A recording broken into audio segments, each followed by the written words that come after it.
Un niño sale a jugar cerca de casa y de repente se esfuma sin dejar rastro. Ha ocurrido muchas más veces de lo que imaginamos, casi siempre en los lugares más tranquilos. Algunos no volvieron jamás.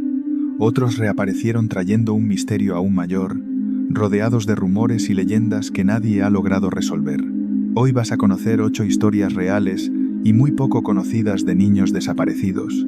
5 hermanos que se esfumaron la noche de un incendio y de los que jamás se encontró ni un solo hueso. Una niña de 2 años que se perdió en su granja y reapareció a 400 kilómetros convertida en otra niña muda. Y un niño que volvió a casa 8 meses después de esfumarse en un pantano y al que un siglo más tarde una prueba de ADN reveló que no era el niño desaparecido. Relájate, ponte cómodo y bienvenidos a Detrás de la Historia.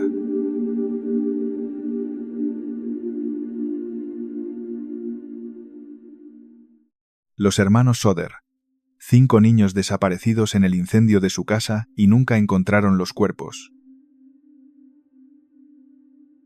La noche de Navidad de 1945, 5 niños desaparecieron durante el incendio de su casa y jamás se encontró de ellos ni un solo hueso, ni un diente, ni un fragmento. Ese es el corazón de uno de los misterios más desconcertantes de la historia de Estados Unidos, un caso que 80 años después sigue oficialmente abierto y sin respuesta. Ocurrió en Fayetteville, un pequeño pueblo del estado de Virginia Occidental, en el seno de la familia Soder, y lo que empezó como una tragedia doméstica pronto se convirtió en algo mucho más extraño e inquietante. La familia la formaban George y Jenny Soder, un matrimonio de origen italiano muy respetado en la zona, y sus 10 hijos. George había emigrado de niño desde la isla de Cerdeña. Había prosperado con una empresa de transporte de carbón y se había labrado una posición acomodada. Era un hombre inteligente y trabajador, pero también de opiniones fuertes que no se callaba, y eso, como veremos, pudo costarle muy caro. En concreto, criticaba abiertamente a Benito Mussolini, el dictador italiano, lo que le había enfrentado con algunos miembros de la comunidad italiana del pueblo. Aquella Nochebuena, 9 de los 10 hijos estaban en casa. Solo faltaba uno, Joe, que acababa de licenciarse del ejército el día anterior. Los pequeños habían recibido permiso para quedarse despiertos hasta tarde jugando con los juguetes que su hermana mayor les había comprado, mientras el padre y los 2 hijos mayores, agotados por el trabajo, se habían ido pronto a dormir. Sobre la 1 de la madrugada, ya de día de Navidad, Jenny se despertó de golpe con olor a humo. En realidad, aquella no fue la primera vez que se despertó esa noche. Un rato antes, la había sobresaltado un ruido seco, como si algo hubiera golpeado el tejado y hubiera rodado por él, pero al no oír nada más, se había vuelto a dormir. Esta vez fue distinto. Al salir de la habitación descubrió que la oficina de su marido, en la planta baja, estaba en llamas. Consiguió despertar a George y a los 4 hijos que dormían cerca, y todos ellos lograron salir de la casa. Pero los otros 5 niños dormían en el piso de arriba, en el ático, y las escaleras ya estaban devoradas por el fuego.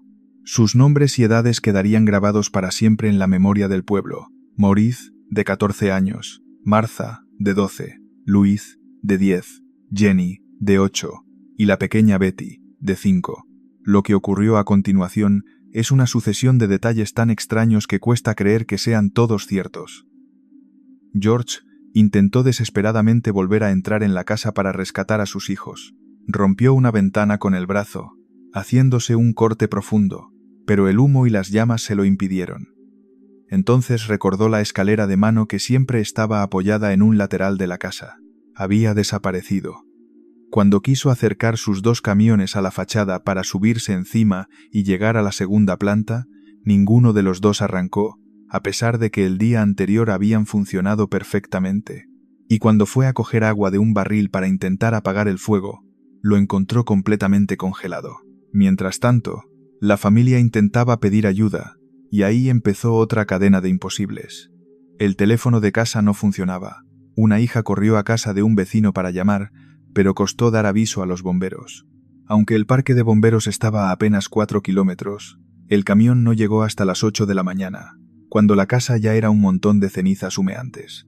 La explicación de la época era que casi todos eran voluntarios, con poca formación y medios, pero para la familia Soder, tantas casualidades juntas en una sola noche empezaban a parecer cualquier cosa menos casualidad.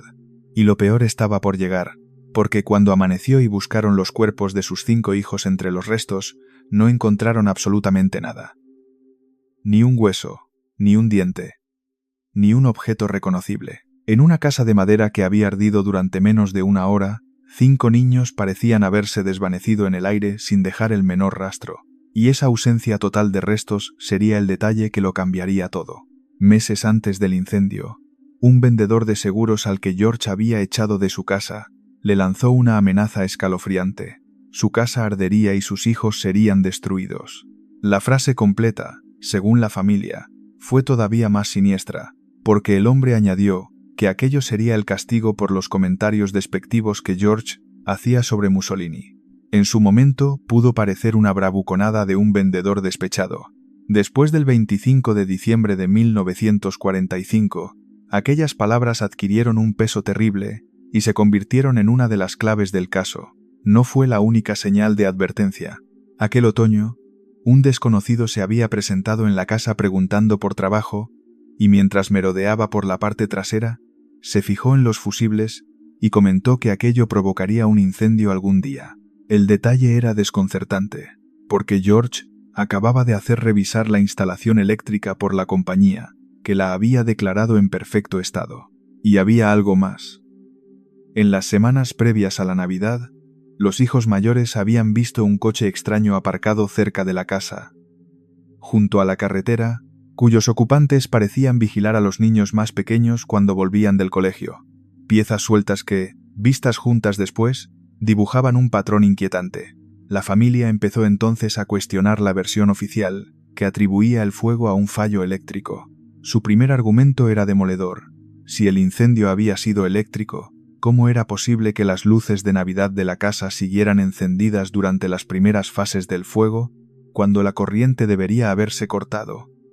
A eso se sumó el testimonio de un conductor de autobús que, al pasar por Fayetteville aquella noche, dijo haber visto a unas personas lanzando bolas de fuego contra la casa, y meses más tarde, cuando la nieve se derritió, la pequeña Sylvia encontró en la maleza cercana un objeto duro de goma verde oscura.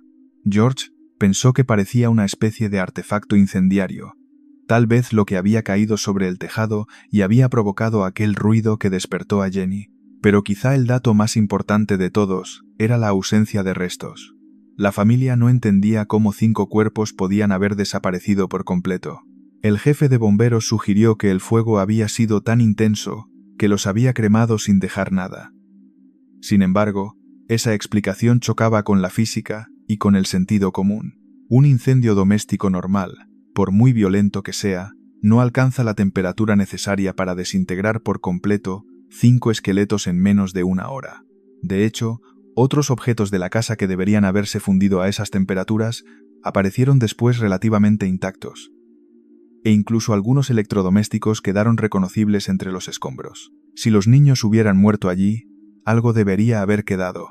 Los expertos en incendios saben que para reducir un cuerpo humano a cenizas, huesos incluidos, hacen falta hornos crematorios que alcanzan temperaturas extremas durante horas, algo muy lejos de lo que puede lograr una casa de madera ardiendo unos minutos. De esa contradicción, nació la teoría que la familia defendería el resto de su vida, que sus 5 hijos no murieron en el incendio, sino que fueron secuestrados. Según esta idea, alguien habría provocado el fuego de forma deliberada como una distracción o incluso para destruir las pruebas, mientras se llevaban a los niños en plena confusión. Los detalles encajaban de forma escalofriante con esa hipótesis. La escalera retirada, los camiones que no arrancaban, la línea de teléfono que, se descubrió después, había sido cortada. Sobre ese último punto, apareció además un dato revelador. Un hombre confesó tiempo, después que él había cortado los cables, aunque aseguró que su intención era solo robar un aparejo que había en una construcción de la propiedad, no provocar el incendio. Nunca se aclaró del todo si mentía o decía la verdad, ni se le llegó a acusar de nada relacionado con el fuego. Todo apuntaba a que aquella no había sido una noche de mala suerte acumulada, sino una operación cuidadosamente preparada por alguien que sabía muy bien lo que hacía. Durante casi 40 años, Una enorme valla publicitaria con las caras de los 5 niños presidió una carretera de Virginia Occidental, preguntando a todo el que pasaba qué había sido de ellos. Fue el símbolo de la búsqueda incansable de una familia que jamás se rindió. Como las autoridades cerraron el caso por considerarlo imposible, y el propio FBI lo abandonó tras 2 años sin pistas, George y Jenny Soder contrataron detectives privados, recorrieron el país siguiendo cualquier rastro y ofrecieron una recompensa que llegó a los $10,000 a quien aportara información sobre sus hijos. La valla, instalada en los años 50, se convirtió en un punto de referencia para todo el que circulaba por aquella carretera.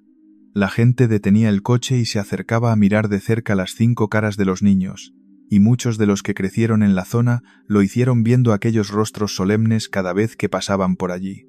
Permaneció en pie hasta poco después de la muerte de Jenny, y las pistas, o lo que parecían pistas, fueron apareciendo a lo largo de los años, alimentando la teoría del secuestro. Una mujer que regentaba un local en la ciudad de Charleston aseguró haber visto a los 5 niños en un coche con matrícula de Florida la mañana del incendio.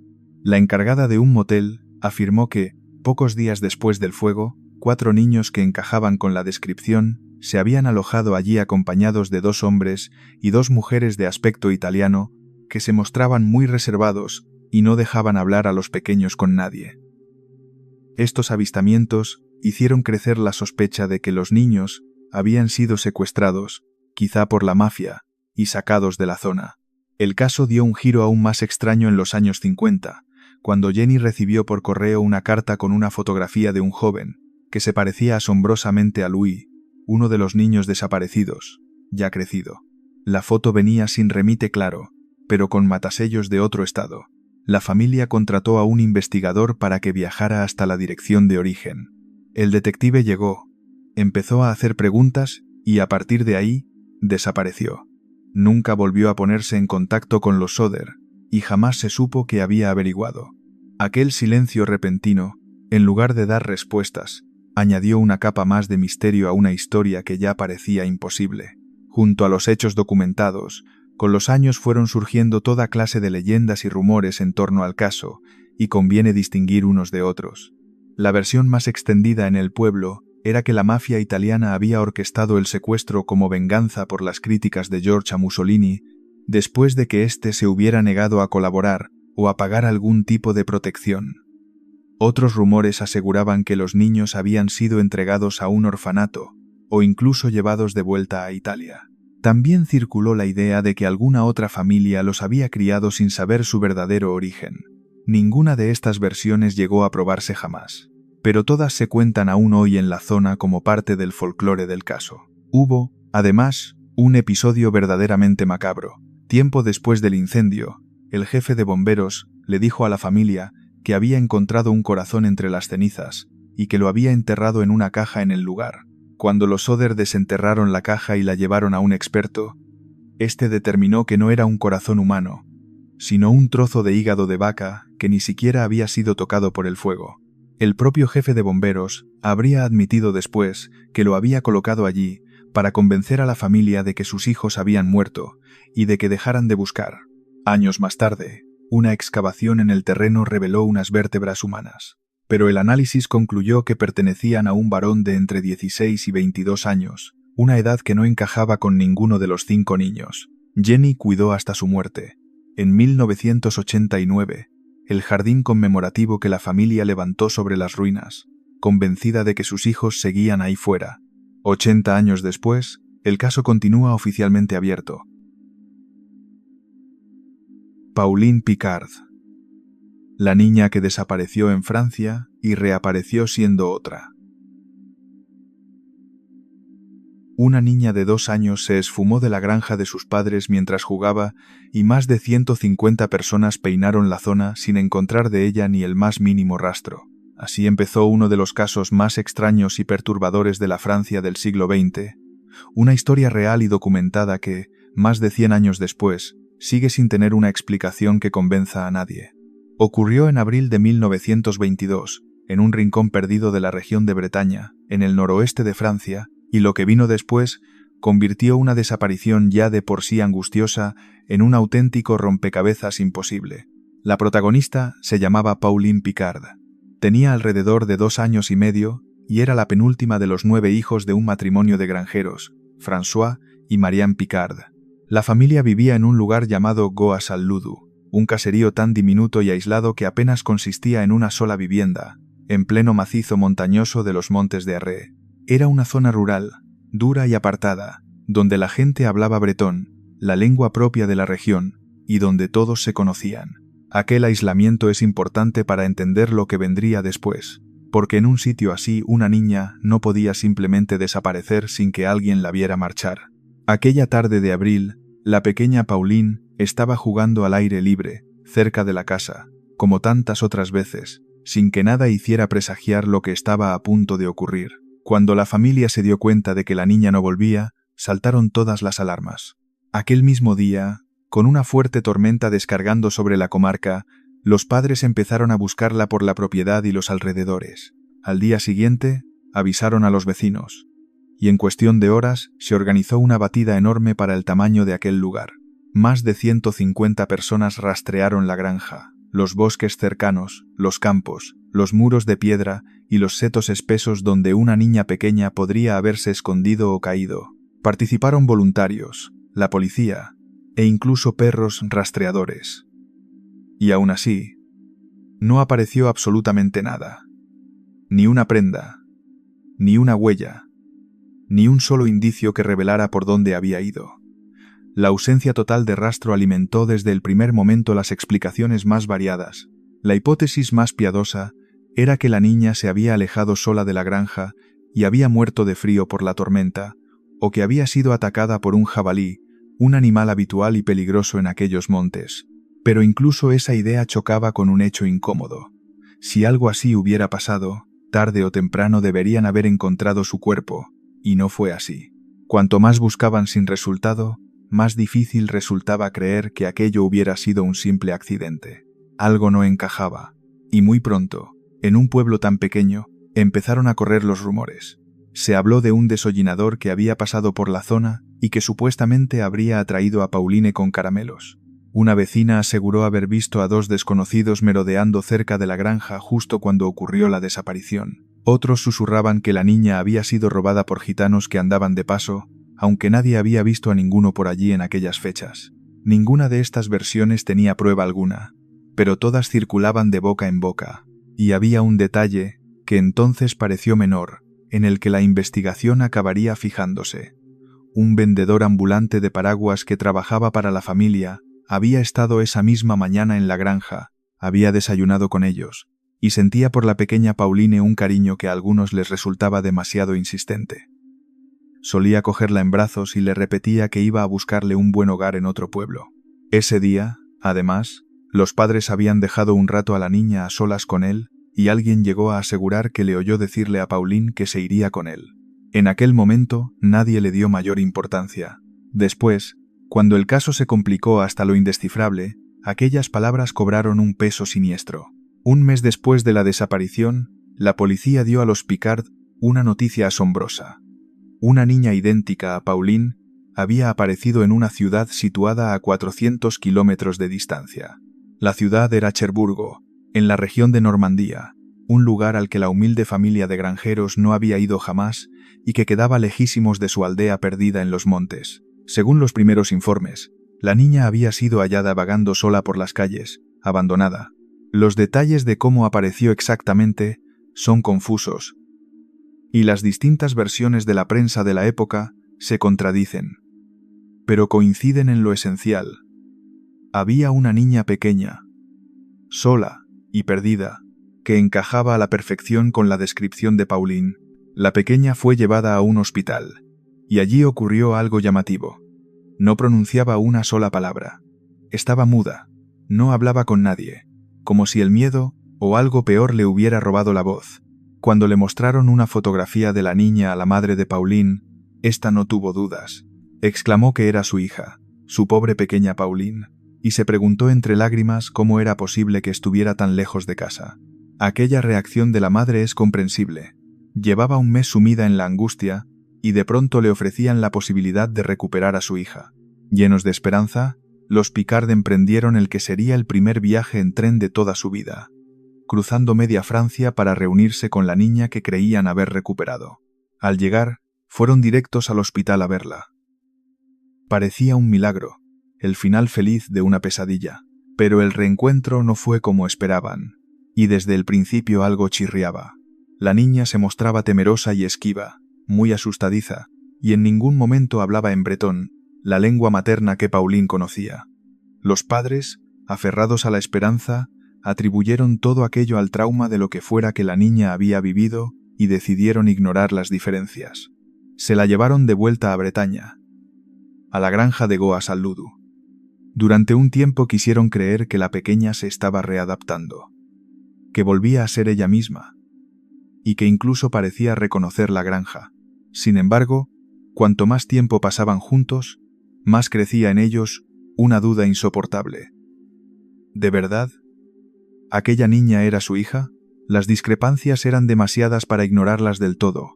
Una madre y un padre reconocen a su hijo, y por más que el trauma pudiera explicar el miedo o el silencio, había algo en aquella niña que no terminaba de encajar. El pueblo entero observaba la situación con una mezcla de compasión y desconcierto. Muchos pensaban que los Picard se habían llevado a casa a aquella pequeña más por pena y por un exceso de esperanza que por auténtico convencimiento. Otros, más crueles, empezaron a murmurar cosas mucho más oscuras sobre lo que podía haber pasado en realidad. La historia, que parecía encaminarse hacia un final feliz, empezaba a torcerse de nuevo, y entonces se produjo un episodio tan extraño que parece sacado de una novela. Un vecino de la zona, un granjero de 49 años, se presentó en casa de los Picard poco después de que regresaran con la niña. Preguntó, en bretón, si la pequeña ya estaba de vuelta, si era ella de verdad, y de repente, sin venir a cuento, exclamó una frase estremecedora. Dijo que Dios era justo, que él era el culpable. Acto seguido, según los relatos de la época, salió corriendo entre risas desquiciadas, dejando a todos los presentes petrificados. Al día siguiente, fue ingresado en un hospital psiquiátrico de una ciudad cercana. Su reacción alimentó todavía más las sospechas y las habladurías del pueblo. ¿Era la confesión de un asesino atormentado por la culpa, o simplemente el delirio de un hombre que había perdido la razón y se dejaba arrastrar por la histeria colectiva que rodeaba el caso? Nadie llegó nunca a saberlo con certeza. Pero lo peor, lo verdaderamente macabro de toda esta historia, todavía estaba por descubrirse a pocos metros de la granja, y lo cambiaría todo de golpe. Mientras una niña que quizá era Pauline vivía en la granja, a menos de 1 kilómetro, apareció el cadáver de una niña pequeña en una zanja que ya había sido registrada a fondo. El hallazgo lo hizo un ciclista a finales de mayo de 1922 y desató el caos en la aldea por segunda vez en pocas semanas. El cuerpo estaba muy deteriorado y aparecía mutilado hasta el punto de que resultaba difícil de identificar, pero había un detalle que lo señalaba directamente hacia Pauline. Junto a los restos se encontraron, cuidadosamente dobladas, las prendas de ropa que la niña llevaba puestas el día de su desaparición. La familia las reconoció al instante. Ese detalle de la ropa doblada con esmero era, de por sí, escalofriante. No parecía obra del azar ni de un animal, sino algo colocado allí a propósito por una mano humana. Y todavía había algo más inquietante. Las autoridades confirmaron que aquella zanja había sido inspeccionada minuciosamente durante la búsqueda inicial, semanas atrás, y entonces no había nada. Es decir, el cuerpo no llevaba allí desde el principio. Alguien lo había puesto en ese lugar después, en un sitio por donde ya habían pasado los rastreadores. Parecía como si alguien hubiera querido, deliberadamente, que aquel cuerpo apareciera justo entonces. Pero el elemento más desconcertante de todos, el que convirtió el caso en un misterio sin fondo, fue otro. Junto al cuerpo de la niña, se halló también el cráneo de un hombre adulto, un segundo cuerpo, una segunda víctima que nadie esperaba y que jamás pudo ser identificada. De pronto, lo que era la triste desaparición de una niña se transformó en un enigma con varias incógnitas imposibles de resolver. ¿Quién era la niña muerta? ¿A quién pertenecía aquel cráneo de hombre y qué pintaba allí, junto al cuerpo de una cría? Y, sobre todo, si el cuerpo de la zanja era el de la verdadera Pauline, entonces, ¿Quién era la niña que llevaba 3 semanas viviendo en la granja como si fuera su hija?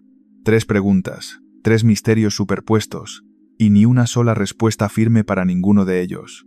Los magistrados encargados del caso, según la prensa de la época, quedaron profundamente desconcertados ante semejante embrollo. La reacción del padre lo resume todo. Cuando le preguntaron si aquel cuerpo era el de su hija, François Picard titubeó, incapaz de dar una respuesta clara. Reconoció que la ropa era la de Pauline, pero dudó sobre el cuerpo, y llegó a murmurar que la otra niña, la de Cherburgo, se parecía muchísimo. Un padre atrapado entre 2 hijas posibles, sin poder afirmar con certeza cuál era la real. Pese a todo, un juez determinó que el cuerpo era el de Pauline y que había muerto de forma accidental, probablemente de frío. Fue enterrada en un pequeño ataúd blanco, pero aquella conclusión oficial no convenció a casi nadie, porque no explicaba ni la mutilación, ni el cráneo del hombre, ni cómo el cuerpo había aparecido en una zanja ya registrada. Con el caso oficialmente cerrado pero lleno de agujeros, las leyendas y los rumores se dispararon, y muchos de ellos se cuentan todavía hoy. La versión más repetida aseguraba que Pauline seguía viva, que había sido secuestrada por una familia adinerada que, para tapar el rastro, habría dejado en su lugar el cuerpo de su propia hija fallecida. Otros seguían señalando al vendedor de paraguas que tanto cariño mostraba por la niña, o volvían sobre la enigmática confesión del granjero enloquecido. Y hay un detalle final que aún hoy pone los pelos de punta. La niña de Cherburgo fue devuelta a aquella ciudad. Y meses después empezó a hablar en bretón con frases completas. La lengua de Pauline, lo que reavivó la sospecha de que ella era la niña auténtica. Aquella pequeña murió de sarampión a comienzos de 1924, llevándose el secreto con ella. Nunca se ha hecho una prueba de ADN sobre el cuerpo enterrado, así que, más de un siglo después, seguimos sin saber quién descansa realmente bajo la lápida de Pauline Picard. Bobby Dunbar. La familia que crió al niño equivocado. Un niño desapareció en un pantano lleno de caimanes y 8 meses después volvió a casa con su familia. El problema es que, casi 100 años más tarde, una prueba de ADN demostró que aquel niño no era él. Esa es la esencia de uno de los casos más increíbles de la historia de Estados Unidos, un misterio que arruinó vidas, envió a un inocente a prisión y dejó una pregunta sin respuesta que sigue abierta más de un siglo después. Si el niño que volvió no era el desaparecido, ¿qué le pasó de verdad al auténtico Bobby Dunbar? Todo empezó el 23 de agosto de 1912. La familia Dunbar, de la localidad de Opelousas, en el estado de Luisiana, se fue de excursión de pesca al lago Swayze, una zona que en realidad era más un pantano que un lago.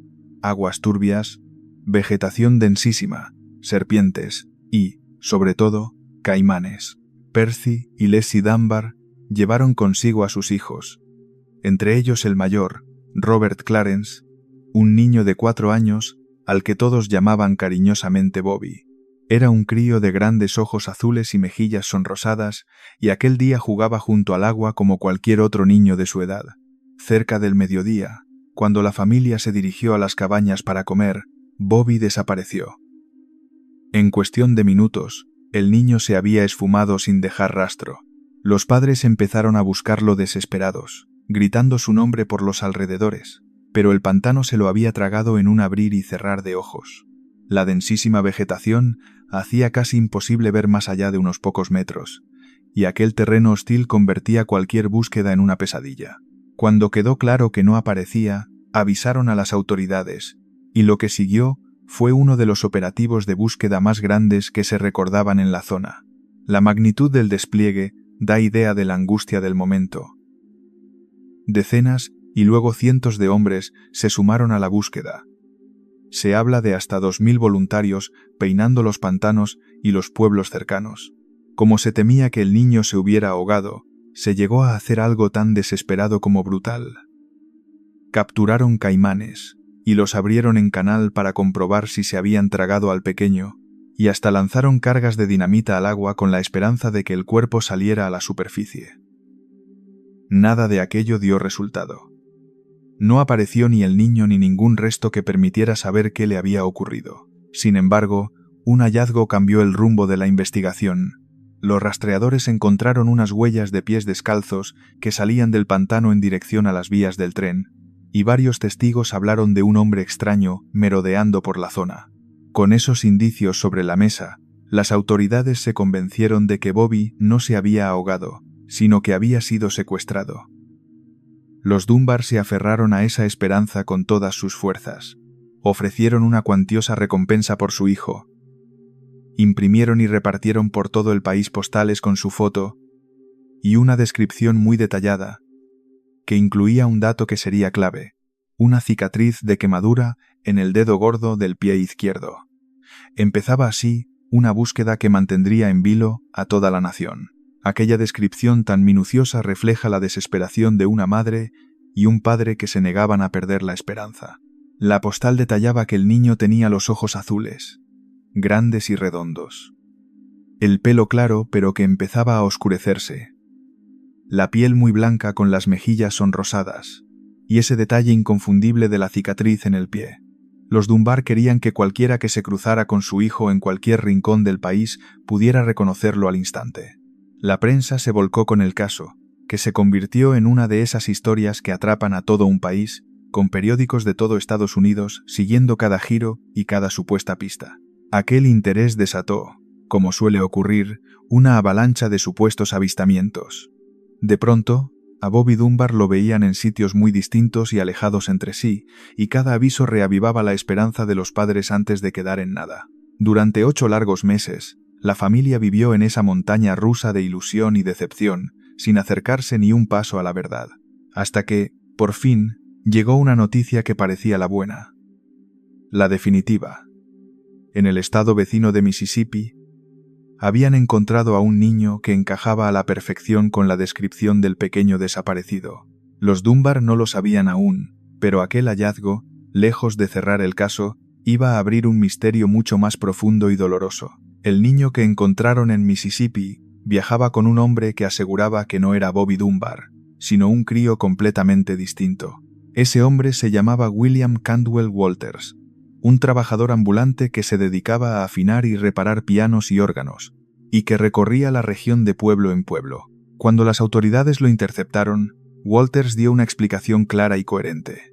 El pequeño se llamaba Bruce Anderson. Era hijo de una mujer llamada Julia Anderson, que había trabajado para su familia, y ella misma se lo había confiado durante un tiempo mientras buscaba trabajo. Es más, varios vecinos de la zona respaldaron su versión, asegurando que habían visto al niño con Walters incluso antes de que Bobby Dunbar desapareciera. Pero nadie quiso escucharle. En una época sin pruebas científicas de identidad, la palabra de un trabajador ambulante valía poco frente a la de una familia respetable, y el clamor de un país entero deseando un final feliz. Walters fue detenido y acusado de secuestro, un delito que en Luisiana podía castigarse con la muerte. Se avisó a los Dunbar, que viajaron de inmediato a Mississippi para ver al niño.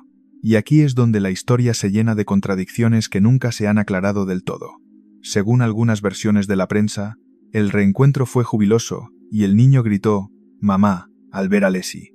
Según otras, ambos padres dudaron y no reconocieron al pequeño como su hijo en aquel primer encuentro. Lo que sí parece claro es que la identificación no fue inmediata ni sencilla. Algo llamativo, tratándose de un hijo desaparecido apenas 8 meses antes. Fue al día siguiente, después de llevarse al niño, bañarlo y examinarlo con calma, cuando Leslie Dunbar afirmó haber reconocido en su cuerpo ciertos lunares y cicatrices que confirmaban que era Bobby. Con esa declaración bastó. Las autoridades permitieron a los Dunbar llevarse al pequeño de vuelta a Luisiana, y la prensa celebró el reencuentro como una historia preciosa. El regreso a casa del niño perdido parecía el final perfecto.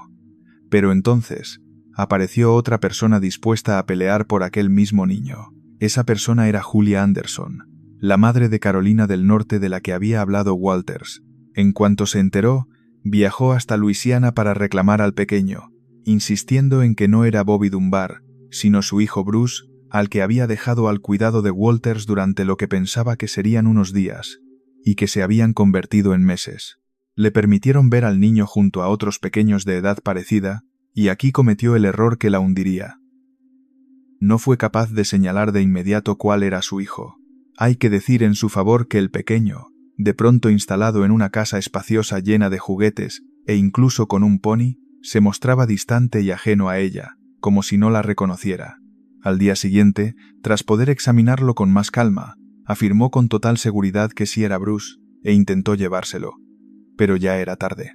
La noticia de su duda inicial se había extendido, y la sociedad de la época se había vuelto contra ella, y es que Julia Anderson lo tenía todo en contra. Era pobre. No podía permitirse un abogado y, sobre todo, era madre soltera de varios hijos con distintos hombres, algo que en el Estados Unidos de principios del siglo XX se veía como una vergüenza. La prensa la retrató como una mujer inmoral y poco de fiar, insinuando incluso que era una farsante que buscaba quedarse con el niño por la recompensa. Frente a ella estaba una familia acomodada y respetada, con recursos y con toda la opinión pública de su lado. El desenlace parecía escrito de antemano. En el juicio contra Walters por secuestro, pese a los muchos testigos que defendían su inocencia, el jurado dio la razón a los Dunbar. El niño fue entregado oficialmente a ellos, y Walters, condenado a cadena perpetua.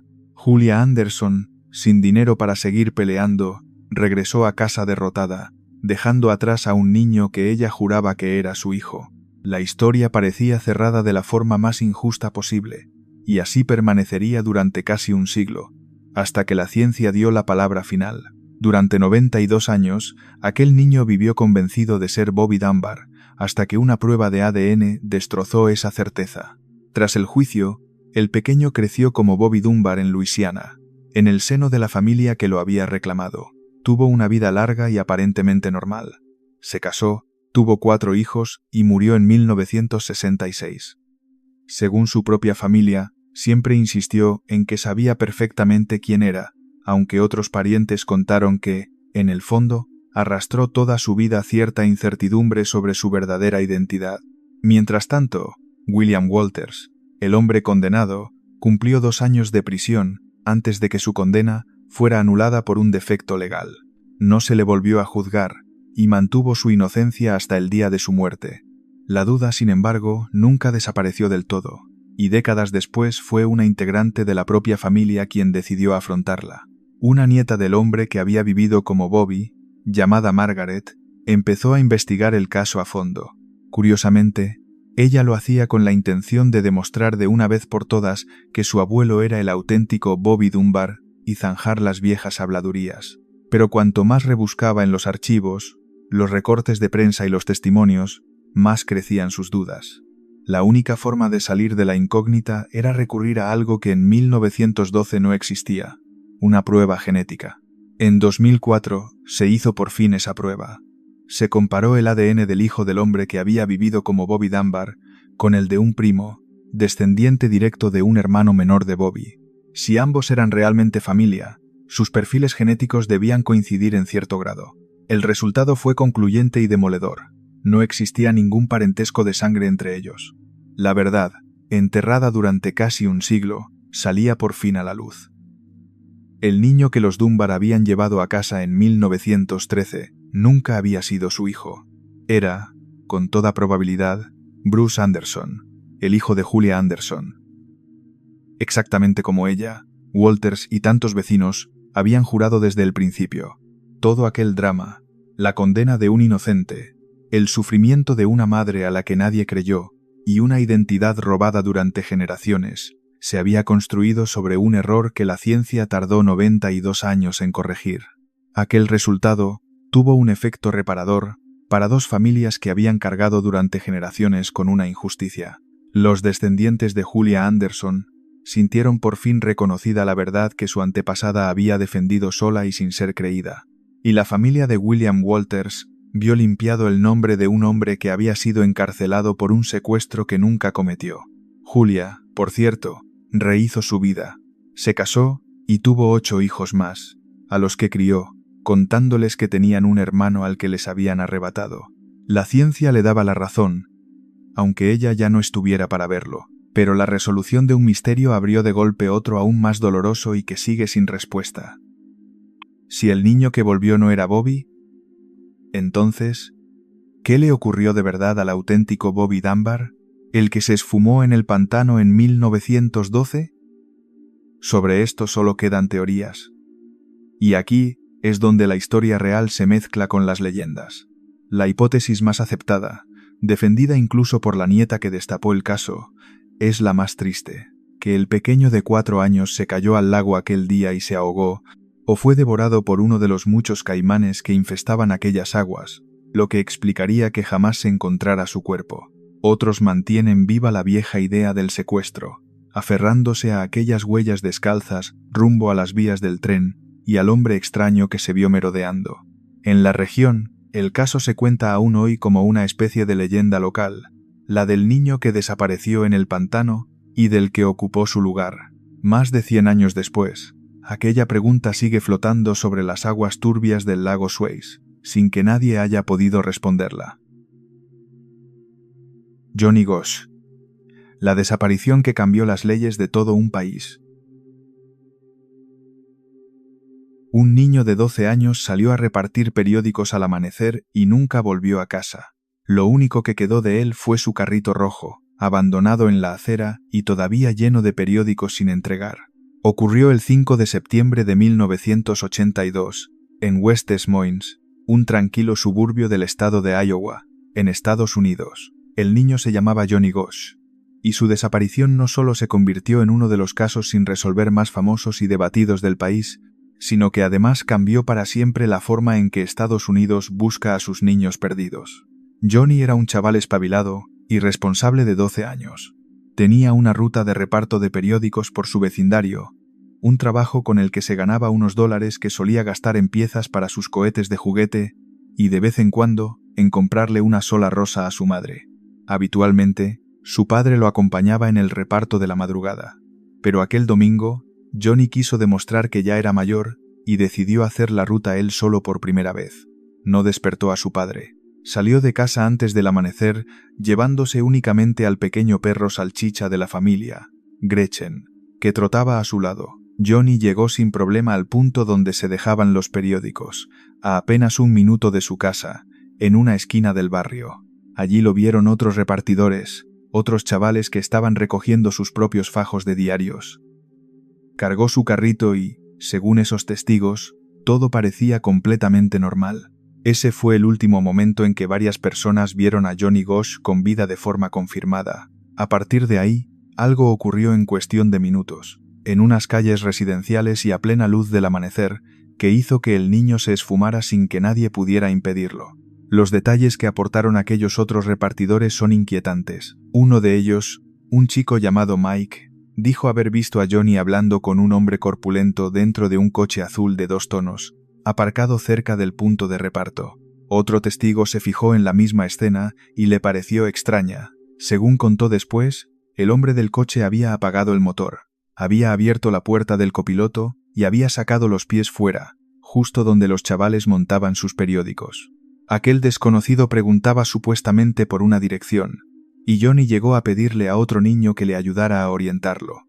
Poco después, el niño y su perro habían desaparecido de la vista de todos.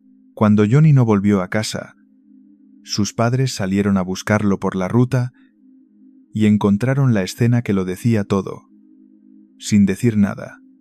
Su carrito rojo, con su apellido pintado en letras negras, abandonado a un par de manzanas de casa, con todos los periódicos aún dentro. El perro, Gretchen, había regresado solo. Angustiados, John y Noreen Gosch avisaron de inmediato a la policía. Y aquí llega uno de los detalles más indignantes y decisivos de toda la historia.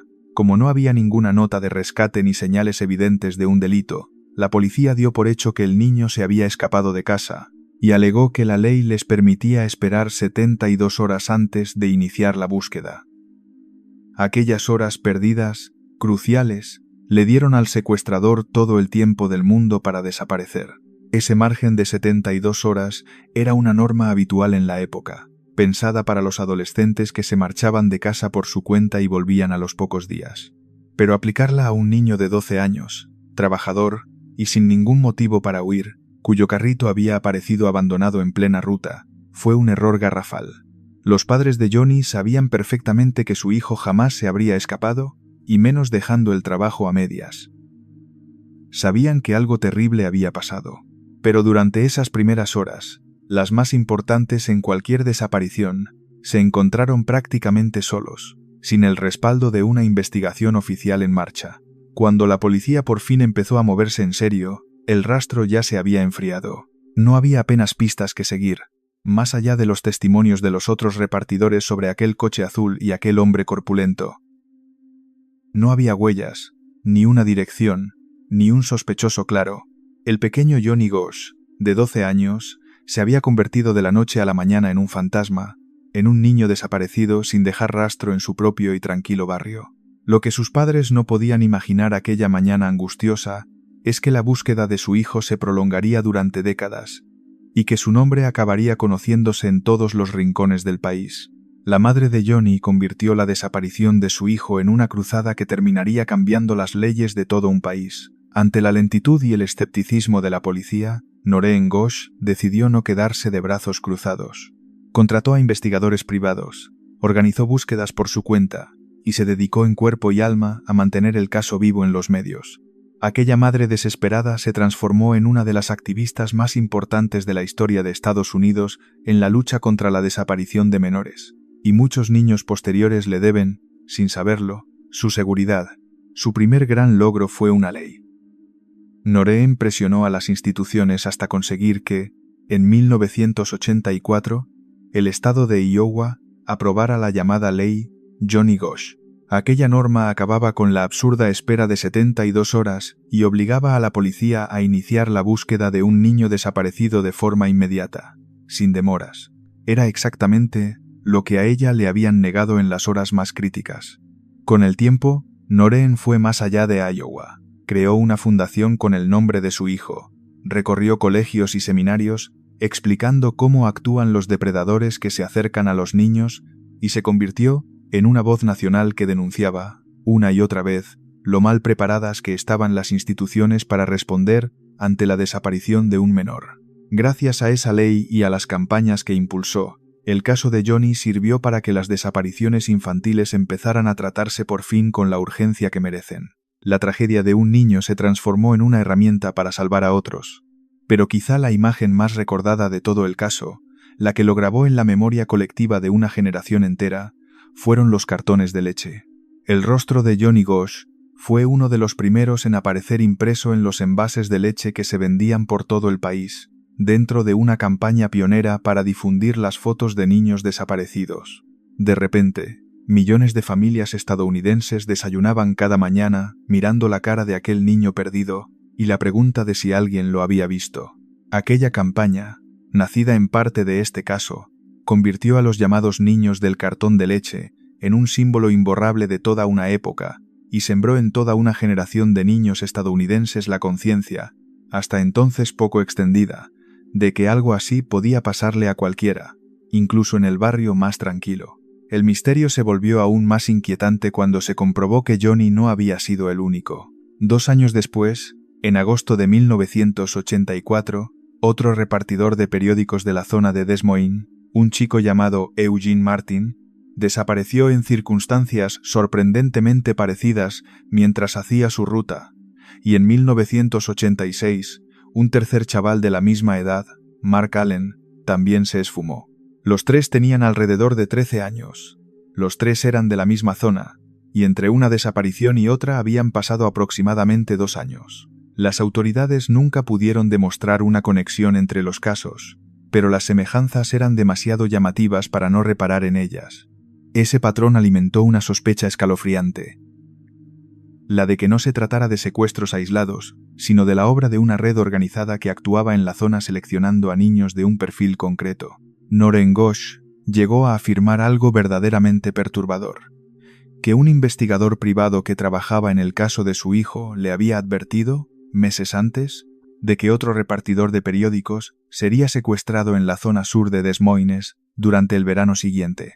Cuando Eugene Martin desapareció casi en las fechas anunciadas, aquella advertencia previa pareció, a ojos de la familia, la confirmación de que detrás de todo había algo mucho más grande y organizado de lo que nadie quería admitir. A partir de ese momento, la historia de Johnny Gosch se adentró en un terreno lleno de teorías, acusaciones y afirmaciones imposibles de comprobar. 15 años después de desaparecer, según su madre, un joven llamó a su puerta en plena madrugada y le dijo que era Johnny. Es uno de los episodios más extraordinarios y debatidos de todo el caso. Noreen Gosch asegura que, una noche de 1997, su hijo, ya un hombre adulto de unos 27 años, se presentó de improviso acompañado de un desconocido. Según su relato, Johnny le contó que había sido víctima de una red criminal que explotaba a menores, que había logrado escapar y que vivía escondido bajo una identidad falsa porque temía por su vida y no se atrevía a volver a casa. La visita, siempre según ella, duró poco más de una hora, y después el joven se marchó y no volvió a aparecer. Aquel testimonio dividió a todo el mundo, empezando por la propia familia.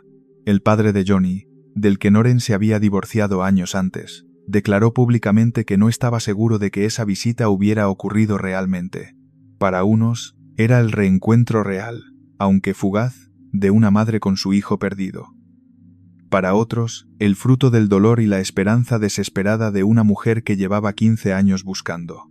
No hay ninguna prueba que confirme o desmienta de forma definitiva aquel encuentro, y sigue siendo uno de los grandes puntos de discusión del caso. La otra gran fuente de polémica llegó de la mano de un hombre llamado Paul Bonacci. A finales de los años 80, este individuo, que estaba en prisión, afirmó que él mismo había sido secuestrado siendo un adolescente por una red de explotación de menores y que lo habían obligado a participar en el secuestro de Johnny Gosch. Bonacci ofreció detalles sobre el caso que, según Noreen, solo podía conocer a alguien que hubiera estado allí, lo que la convenció por completo. Sin embargo, la policía y el FBI consideraron que no era un testigo creíble, señalaron sus antecedentes y sus problemas, y en buena medida descartaron su historia. Hasta hoy, sus afirmaciones no han podido probarse, y hay quien lo considera un testigo clave, al que no se hizo caso, y quien lo tiene por un simple oportunista. Ni siquiera los detectives que trabajaron el caso durante años se pusieron de acuerdo sobre él. Alguno reconoció mucho después que quizás se le había descartado demasiado rápido. A partir de aquí, y este es un punto importante, la historia de Johnny Gosch se mezcla con toda clase de teorías y leyendas que conviene tratar con muchísima cautela porque ninguna ha sido demostrada. Alrededor del caso creció con los años un enorme entramado de rumores que hablaba de redes de tráfico de menores protegidas por gente poderosa, de conspiraciones que llegarían hasta las más altas esferas e incluso de versiones cada vez más extremas y sin ningún respaldo. Un antiguo agente del FBI, ya retirado, se involucró en el caso por su cuenta y difundió algunas de esas afirmaciones, dándoles un aire de credibilidad que muchos aprovecharon. Con el tiempo, el nombre de Johnny Gosch quedó ligado en Internet a todo tipo de teorías conspirativas, algunas verdaderamente descabelladas, que se siguen repitiendo hoy en foros y vídeos. La mayoría de estas teorías nunca han tenido pruebas sólidas, y muchas han sido desmentidas o consideradas poco fiables por las autoridades. Forman parte del folclore oscuro que ha rodeado el caso durante décadas, más que de los hechos comprobados, y conviene distinguirlas siempre de lo que de verdad se sabe. Lo único seguro, lo que queda cuando se apartan todas las especulaciones, es lo más doloroso: que un niño de 12 años salió a repartir periódicos una mañana de 1982 y jamás volvió a casa. Más de 40 años después, no ha habido una sola detención, no se ha encontrado ningún resto, y el caso sigue oficialmente abierto, aunque archivado como caso frío. Noreen Gosch nunca dejó de buscar respuestas hasta el final de su vida, aferrada a la esperanza de que su hijo siguiera vivo en algún lugar. Johnny Gosch se convirtió en un símbolo, en una ley y en una advertencia para todo un país. Pero nunca dejó de ser, ante todo, un niño que una mañana cualquiera desapareció para siempre en las calles tranquilas de su barrio. Marjorie West, la pequeña que el bosque se tragó sin dejar rastro. Una niña de 4 años se agachó a recoger flores para su madre el Día de la Madre. Su hermana se dio la vuelta apenas un momento, y cuando volvió a mirar, la pequeña había desaparecido para siempre. Ocurrió el 8 de mayo de 1938, en un bosque de Pensilvania, en Estados Unidos, y hoy sigue siendo uno de los casos de desaparición infantil sin resolver más antiguos de toda la historia del país. La niña se llamaba Marjorie West, y su rastro se esfumó en cuestión de minutos, en pleno día, rodeada de su familia. Nunca se ha vuelto a saber nada de ella. Aquel domingo debía ser una jornada feliz. La familia West, del pueblo de Bradford, una localidad petrolera del norte de Pensilvania, había ido a misa por la mañana y luego había decidido celebrar el Día de la Madre con un picnic en plena naturaleza. Condujeron un buen rato hasta un claro dentro del enorme bosque nacional de Allegheny, un paraje precioso pero también vasto y salvaje. Iban el padre, Shirley West, ingeniero en una refinería, la madre, Cecilia, y sus 3 hijos, Dorothea, de 11 años, Alan, de 7, y la pequeña Marjorie, de 4, la benjamina de la familia, una niña pelirroja vestida aquel día con un abrigo azul marino. Sobre las 3 de la tarde transcurría con la calma de cualquier día de campo. La madre, cansada, se había retirado al coche a descansar junto a la carretera. El padre se disponía a ir a pescar truchas a un arroyo cercano, y las 2 hermanas, Dorothea y Marjorie, se pusieron a recoger un ramo de flores silvestres, unas violetas, para regalárselas a su madre en su día. Era una escena de lo más inocente y cotidiana. Los padres, eso sí, habían advertido a las niñas de un peligro concreto, que no se acercaran a una gran roca que había junto a las flores, por si había serpientes de cascabel escondidas, algo habitual en aquellos montes. Entonces, llegó el instante que lo cambiaría todo. Dorothea, la hermana mayor, se separó un momento de Marjorie para llevarle el ramo a su madre al coche y hablar con ella. Fue cuestión de unos minutos, quizá menos. Pero cuando la niña regresó al lugar donde había dejado a su hermana pequeña, Marjorie ya no estaba. Se había esfumado sin más, sin un grito, sin un ruido, sin dejar el menor rastro. Al principio la familia no se alarmó demasiado. Pensaron que la cría se habría alejado un poco jugando y que aparecería enseguida. Empezaron a llamarla y a buscarla por los alrededores, cada vez con más angustia. Pero Marjorie no respondía y no aparecía por ningún lado. A medida que pasaban los minutos y luego las horas, la inquietud se transformó en pánico. Aquel bosque no era un lugar cualquiera, era inmenso y peligroso. Había osos y serpientes de cascabel, un arroyo de corriente rápida y, sobre todo, estaba plagado de cientos de viejos pozos de petróleo abandonados desde el auge petrolero del siglo anterior, agujeros en los que una niña pequeña podía caer con facilidad. La familia, desesperada, condujo hasta el pueblo más cercano para pedir ayuda. Sin saberlo, estaban dando el pistoletazo de salida a una de las mayores búsquedas de un niño que había vivido Estados Unidos hasta la fecha, solo comparable a la del bebé del célebre caso Lindbergh de pocos años antes. Conviene entender lo desconcertante de la situación. Marjorie no era un bebé que gateara y se perdiera sin rumbo. Era una niña de 4 años. Pero había desaparecido de un espacio abierto, a plena luz del día, con su familia a pocos metros y en apenas unos minutos de descuido. No se oyó un grito de dolor que delatara una caída, ni el ataque de un animal, ni ninguna señal de forcejeo. Simplemente, la pequeña que estaba recogiendo violetas dejó de estar allí, como si se la hubiera tragado el bosque. Ese carácter instantáneo y limpio de la desaparición, sin ninguna señal que dejara pistas, es lo que, desde el primer momento, hizo que el caso pareciera casi imposible. Además, había un detalle que enseguida llamó la atención de todos. Varios testigos aseguraron que, poco antes de que Marjorie se esfumara, 2 vehículos habían pasado por las inmediaciones del lugar del picnic. Aquel dato encendió todas las alarmas, porque habría una posibilidad muy distinta a la del simple accidente en el bosque. La de que alguien se hubiera llevado a la niña en un coche, aprovechando aquel brevísimo instante en que se quedó sola. Las autoridades llegarían a identificar más tarde aquellos 2 coches y descartaron que estuvieran implicados. Pero la semilla de la sospecha ya estaba plantada y marcaría para siempre el rumbo de la investigación. Los dueños de los campos petrolíferos de la región hicieron algo sin precedentes. Dieron el día libre a todos sus trabajadores para que ayudaran a buscar a una niña. Aquella decisión da la medida de la conmoción que provocó el caso. La búsqueda de Marjorie West se convirtió en una movilización gigantesca, una de las más grandes que se recordaban en el país por un niño. Lo que empezó con la policía local se transformó en cuestión de días en un operativo colosal en el que participaron miles de personas. Las cifras impresionan. El primer día ya había cientos de voluntarios peinando el bosque. Al día siguiente, la cifra se disparó.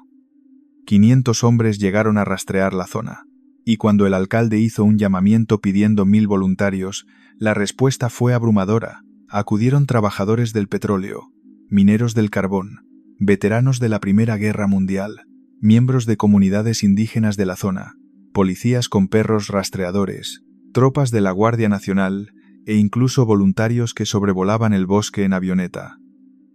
Caminaban en fila, separados apenas la distancia de un brazo, para no dejar ni un centímetro sin revisar. Mataban serpientes de cascabel a su paso, y tenían muchísimo cuidado de no caer en los cientos de pozos de petróleo abandonados.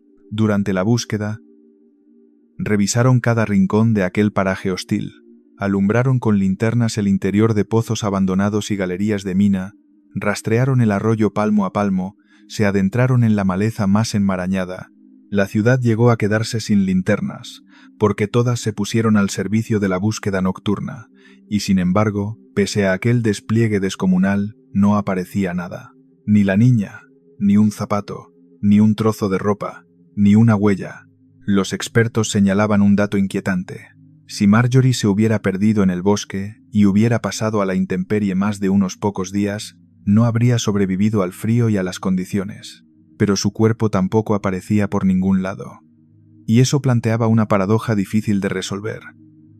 Si había muerto en el bosque, ¿dónde estaba el cuerpo, con miles de personas buscándolo metro a metro? Y si no estaba en el bosque, ¿cómo había salido de allí una niña de 4 años sin que nadie la viera? La búsqueda se prolongó durante meses, hasta 5 meses de rastreos, sin dar jamás con una respuesta. Lo que sí encontraron los rastreadores fueron algunas pistas extrañas que no hicieron sino aumentar el misterio.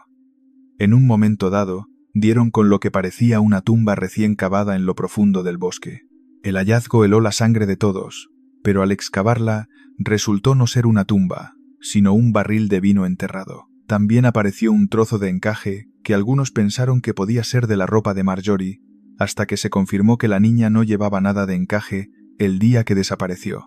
Cada pista prometedora acababa desinflándose y conduciendo a un callejón sin salida. Hubo un episodio que alimentó especialmente las teorías más oscuras. 2 días después de la desaparición, se trajeron perros rastreadores especializados desde Nueva York.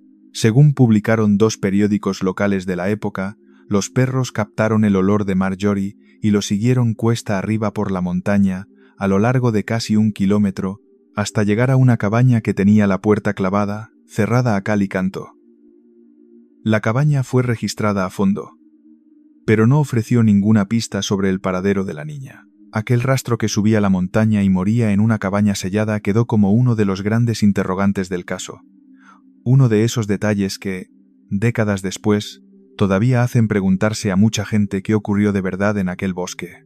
Conviene decir, eso sí, que años más tarde, algunos descendientes de la familia West ofrecieron una versión distinta de lo que hicieron aquellos perros, así que ni siquiera este episodio está libre de dudas. Como tantos otros detalles del caso, el rastro de la cabaña es una pieza que no encaja del todo en ninguna explicación. Aquella misma noche, a cientos de kilómetros de distancia, un taxista aseguró haber visto a una niña que lloraba, idéntica a Marjorie, en el coche de un hombre desconocido. Es una de las pistas más inquietantes de todo el caso. El taxista trabajaba en una localidad del estado de Virginia Occidental y contó que, cerca de la medianoche, un hombre de unos 30 años que conducía un sedán oscuro le había preguntado dónde había un motel. En el coche viajaba una niña pequeña que lloraba y que encajaba con la descripción y la ropa de Marjorie. El hombre dijo que la cría era su hija. Días después, al ver las fotos de la desaparecida, el taxista identificó a Marjorie como aquella niña. El detalle encajaba de forma escalofriante con los tiempos. Los investigadores calcularon que el trayecto en coche desde el bosque de Pensilvania hasta aquella localidad de Virginia Occidental llevaba unas 8 horas. Si alguien se hubiera llevado a Marjorie sobre las 3 de la tarde, habría llegado justo alrededor de las 11 de la noche, exactamente la hora del avistamiento del taxista. Por si fuera poco, un empleado de una gasolinera de la zona dijo haber visto a un hombre que coincidía con la descripción y aseguró que en el asiento trasero de su coche había un bulto envuelto en una manta gris. La identidad de aquel hombre nunca se llegó a esclarecer del todo, aunque algunas versiones policiales posteriores rebajaron la importancia de esta pista. Con los años, alrededor del caso de Marjorie West, se acumularon varias teorías y conviene distinguir las más sólidas de las simples leyendas. La hipótesis del accidente natural nunca se pudo descartar del todo. Que la niña cayera en uno de aquellos pozos de petróleo abandonados o en el arroyo, aunque la falta absoluta de cuerpo la debilita. La teoría del secuestro por un desconocido de paso, la del hombre del coche, es la que más fuerza cobró, sobre todo en un país todavía traumatizado por el famoso secuestro del bebé Lindbergh de años antes. Y hubo una tercera vía especialmente turbia, la que apuntaba a una red de tráfico de niños que operaba por aquella época en el país, dirigida por una mujer que llegó a robar más de 1000 niños para entregarlos, a cambio de dinero, a familias adineradas. Nunca se pudo probar que Marjorie fuera una de sus víctimas, pero su nombre quedó ligado a esa sospecha. El giro más novelesco, sin embargo, llegó ya en el siglo XXI.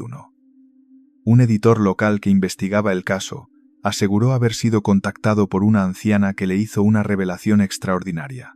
Según ella, su madre le había hecho una confesión en su lecho de muerte. Le contó que, en el año 38, su marido volvía en coche de trabajar en una refinería de la zona cuando, al pasar junto al bosque, una niña se cruzó de repente en la carretera y él la atropelló sin poder evitarlo. La cría quedó inconsciente, pero al ver que no había nadie alrededor, el hombre la metió en el coche para llevarla al hospital. Por el camino, la niña despertó y parecía estar bien, y entonces, siempre según esta confesión, el hombre, que había perdido a su propia hija poco antes, tomó una decisión imperdonable. En lugar de devolverla, se la llevó a su granja lejana y la crió como si fuera suya. Esa confesión, de ser cierta, resolvería el misterio. Marjorie no habría muerto en el bosque, ni habría sido víctima de una red, sino que habría crecido con otra identidad, en otra familia, sin saber jamás quién era en realidad. El problema es que nunca ha podido confirmarse de forma independiente, y sigue siendo, como todo lo demás en este caso, una pieza suelta. Se han tomado muestras de ADN de familiares para compararlas, sin ningún resultado. Han pasado más de 85 años. Y la desaparición de Marjorie West continúa siendo uno de los casos de niño desaparecido sin resolver más antiguos que se conservan en los registros oficiales de Estados Unidos. Aquella pequeña que se agachó a coger violetas para su madre un día de la madre nunca volvió a casa, y el bosque de Allegheny guarda todavía su secreto. Dennis Martin. La mayor búsqueda de la historia de los parques nacionales de Estados Unidos. Un niño de 6 años se escondió detrás de unos árboles para gastarle una broma a su familia y nunca más se le volvió a ver. Desató la mayor búsqueda de la historia de los parques nacionales de Estados Unidos y no encontraron absolutamente nada. Ocurrió el 14 de junio de 1969 en el Parque Nacional de las Grandes Montañas Humeantes entre los estados de Tennessee y Carolina del Norte, y más de medio siglo después, sigue siendo uno de los misterios sin resolver más famosos y desconcertantes del país. El niño se llamaba Dennis Martin, y le faltaban apenas 6 días para cumplir 7 años. Aquel fin de semana era una tradición sagrada para la familia Martin. Cada año, por el Día del Padre, los hombres de la familia se iban de acampada a las montañas humeantes, un paraje espectacular, pero también inmenso y salvaje. Aquel año, Dennis vivía su primera gran aventura. Iba con su padre, William, su abuelo Clyde y su hermano mayor, Douglas, de 9 años. El pequeño Dennis, pese a su corta edad, aguantaba bien el ritmo de la caminata gracias a la experiencia de las excursiones familiares. El primer día habían recorrido un largo sendero y habían pasado la noche en un refugio. Al día siguiente llegaron a Spencefield, una pradera de montaña muy popular por sus vistas, junto al célebre sendero de los Apalaches. Aquella tarde, sobre las 4:30, los adultos descansaban sobre la hierba admirando el paisaje. Los niños, Dennis, su hermano y otros 2 chavales de una familia amiga con la que se habían juntado, decidieron hacer una travesura.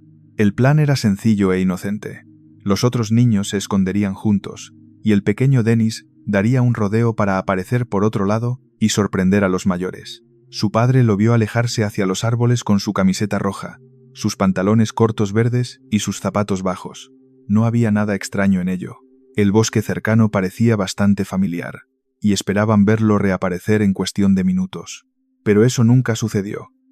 Los otros niños salieron de su escondite entre gritos y risas, tal y como habían planeado. Dennis, en cambio, no apareció. Al principio, nadie se alarmó. Los niños se despistan, y todos pensaron que el pequeño andaría cerca, entretenido. Pasaron unos minutos, y luego unos cuantos más. La broma se había convertido en algo que ya no tenía ninguna gracia. Empezaron a llamarlo por su nombre, a buscarlo entre los árboles cercanos, con una inquietud que crecía a cada segundo que pasaba sin respuesta. En apenas unos instantes, en un descuido mínimo, el niño de la camiseta roja se había esfumado de la faz de la tierra. Había un detalle que hacía la situación aún más angustiosa y que figura en el expediente oficial del caso. Según declaró su propio padre, Dennis era un niño callado y algo tímido que difícilmente gritaría pidiendo ayuda a desconocidos, aunque sí respondería si alguien lo llamaba.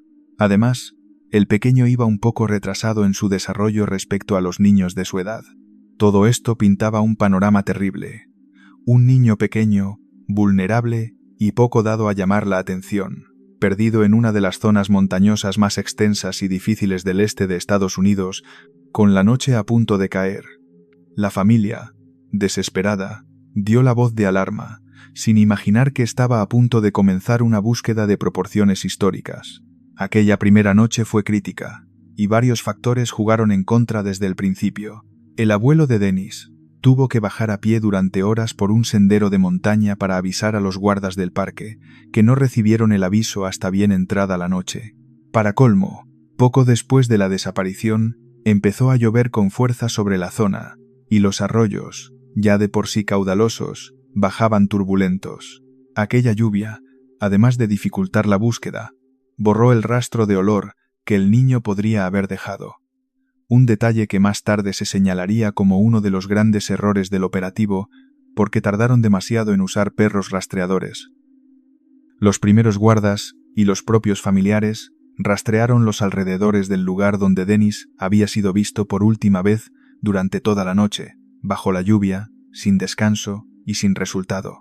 En 1969, el parque ni siquiera contaba con un plan de rescate a gran escala preparado para una situación así, de modo que todo se fue improvisando sobre la marcha. A la mañana siguiente, el jefe de guardas montó un campamento base en Spencefield y organizó a los primeros equipos. Nadie podía imaginar entonces que aquella búsqueda acabaría movilizando a miles de personas y se convertiría en la mayor operación de este tipo jamás vista en un parque nacional estadounidense. En el punto álgido de la búsqueda, casi 1.400 personas peinaban las montañas al mismo tiempo, y esa cifra descomunal, lejos de ayudar, acabó siendo parte del problema. Lo que empezó con 30 hombres se convirtió, en cuestión de días, en una marea humana. Acudieron guardas del parque, escuadrones de rescate de varios estados, Boy Scouts, bomberos, oficinas del sheriff, clubes de senderismo y cientos de voluntarios anónimos. La Cruz Roja repartía comida. Se desplegaron unidades caninas y helicópteros, incluidos aparatos militares enviados desde una base aérea. En total, la búsqueda llegó a acumular más de 13.000 horas de trabajo y un coste enorme para la época. Los documentos oficiales del Servicio de Parques Nacionales no dudaron en calificarla como, sin lugar a dudas, la más extensa de su clase en toda la historia del organismo. Hubo tantos voluntarios que los responsables llegaron a reconocer por escrito que había más gente de la que eran capaces de organizar y dar acomodo. Durante casi 2 semanas, aquel ejército de rescatadores recorrió una superficie inmensa, más de 150 kilómetros cuadrados de terreno abrupto. Rastrearon barrancos, arroyos crecidos, bosques cerrados y laderas escarpadas. Buscaron de día y de noche, con perros, con helicópteros, a pie y a caballo, y sin embargo, no encontraron absolutamente nada. Ni el cuerpo del niño, ni un zapato, ni un jirón de su camiseta roja, ni una sola huella que permitiera saber hacia dónde había ido. Para muchos de los que participaron, aquello resultaba casi imposible de aceptar. Con tantísima gente buscando, parecía increíble que no apareciera ni el más mínimo rastro de un niño de 6 años. Y precisamente ahí, en la magnitud de la búsqueda, estuvo una de sus grandes debilidades. Años después, los propios responsables del parque reconocieron una lección amarga, que más recursos no significa necesariamente una búsqueda mejor. Aquella multitud enorme y mal coordinada, sobre todo al principio, pudo ser contraproducente. Miles de pies pisoteando el terreno destruían posibles pruebas, borraban huellas y podían pasar por alto detalles que un ojo experto y un equipo reducido habrían sabido ver. En lugar de peinar el terreno con precisión, cientos de voluntarios bien intencionados pero sin formación arrasaban cualquier indicio que Dennis hubiera podido dejar. El caso de Dennis Martin cambiaría para siempre la forma en que se organizan los rescates en los parques de Estados Unidos.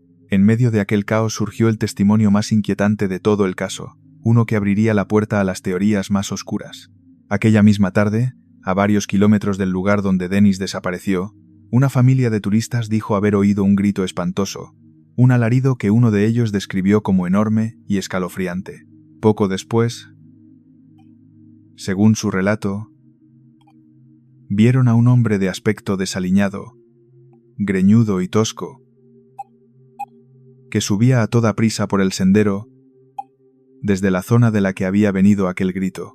El testigo principal, un ingeniero, aseguró que el hombre llevaba algo en el hombro, una especie de tela o ropa, y que era de color rojo, exactamente el color de la camiseta que llevaba Dennis. Aquel testimonio era desconcertante por varios motivos. El hombre se dirigía supuestamente hacia un coche aparcado, y para cuando alguien intentó seguir la pista, el vehículo ya se alejaba. Además, la distancia entre el lugar del avistamiento y Spencefield, donde había desaparecido el niño, hacía muy difícil encajar los tiempos. Parecía complicado que alguien hubiera podido recorrer esa distancia con un niño en tan poco tiempo. Por eso, los investigadores nunca pudieron confirmar si aquel hombre y aquel grito tenían realmente algo que ver con la desaparición de Dennis. Pero para la familia Martin, y para muchos otros, aquel extraño del bosque se convirtió en la prueba de que a su hijo no se lo había tragado la montaña, sino que alguien se lo había llevado. El padre de Dennis se aferraría a esa idea durante el resto de su vida. Existen 3 grandes teorías sobre qué le ocurrió a Dennis Martin, y una cuarta, mucho más siniestra, que pertenece al terreno de la leyenda. La primera, la que consideran más probable los responsables del parque, es la más triste y sencilla: que el niño se perdiera, se desorientara en aquel terreno laberíntico y muriera por el frío y la intemperie, probablemente durante la primera noche, bajo aquella lluvia torrencial.